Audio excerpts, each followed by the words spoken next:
नमस्कार, वाव न्यानीमध्ये तुमचं स्वागत आहे। आज मी करणार आहे चाकवत घालून वरण। तर ही चाकवतची भाजी अशी आहे, ती आपण अशी खुडायची, सगळी पानं साफ करायची म्हणजे ही, आणि मग स्वच्छ 2-3 पाण्याने धुवायची, कापायची। आणि ही मी डाळ घेतलेली आहे, तुरीची डाळ घेतले, छोटी वाटी एक, आणि शेंगदाणे, त्यामध्ये हिंग, हळद आणि तेल टाकले। आणि ही भाजी मी कापून ह्याच्यामध्येच घालणार आहे। आणि 4 मिरच्या घेतलेल्या आहेत, त्या आपण कापून ह्याच्यातच घालणार आहे, मोठ्या मोठ्या। आता ही भाजी मी धुवून स्वच्छ घेते आणि मग कापून ह्याच्यात घालते आणि कुकरमध्ये 4 शिट्ट्या काढून घेते। ही भाजी आपली धुवून चिरून झालेली आहे। आता मी ह्या डाळीत टाकते ही आणि शिजवून घेते। ही भाजी मला महाबळेश्वरला मिळाली, त्यांचा काल बाजार होता मंगळवारी, तर आम्ही फिरायला गेलेलो। ही आपल्या इथे भाजी मिळत नाही, जास्त करून घाटावर मिळते भाजी ही, म्हणून मी मुद्दामून घेऊन आले। चला आता आपण ही शिजवून घेऊया।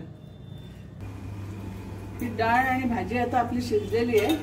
ही बघा, कुकरच्या शिट्ट्या घेतलेल्या मी चांगल्या। आणि आता आपण इथे तेल गरम करत ठेवूया, फोडणी आपण देऊया ह्या भाजीला। हे आपलं तेल तापलेलं आहे, त्याच्यात मोहरी टाकूया, थोडं जिरं टाकूया, आणि 1/2 चमचा हिंग टाकूया। हे लसणाच्या पाकळ्या घेतल्यात मी 7-8 बारीक करून चिरून, त्यातून कढीपत्त्याची 7-8 पानं टाकते। 2 लाल मिरच्या घेतल्या,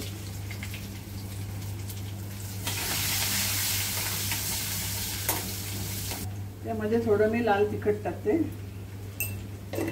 थोडा गूळ टाकते। त्यामध्ये आता आपण ही डाळ, शेंगदाणे आणि भाजी केलेली वाटून घेतलेली ते टाकूया।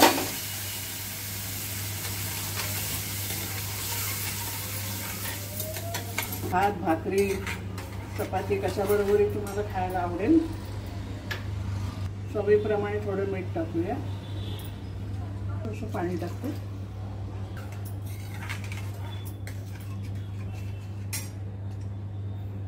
चिंचेचा कोळ आहे, तो टाकते मी थोडा। आंबट, तिखट, गोड अशी भाजी छान लागते। तुम्हाला पाहिजे असेल तर टाका, नाही टाकलं तरी चालेल। आता ह्याला आपण चांगला कड आणूया। झाकण जरा ठेवते मी, थोड्या झाकण ठेवते 5 मिनिटं, आणि तयार करून घेऊया आपण भाजी। तर चला आता आपण उघडून बघूया। आपलं चाकवतचं वरण तयार झालेलं आहे। आपण सर्विंग बाउलमध्ये हे काढून घेऊया।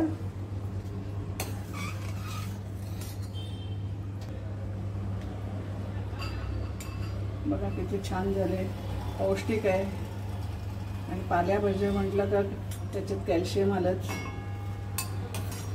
तर तुम्हाला कसं वाटलं माझं डाळ चाकवतचं वरण? आवडलं असेल तर लाईक करा, शेअर करा, सबस्क्राईब करा, आणि कॉमेंट्समध्ये लिहायला विसरू नका। तुम्हाला पण कधी चाकवत मिळाला तर असं वरण करून बघा, किती छान लागते ते, म्हणजे तुम्हाला कळेल। तो परत धन्यवाद।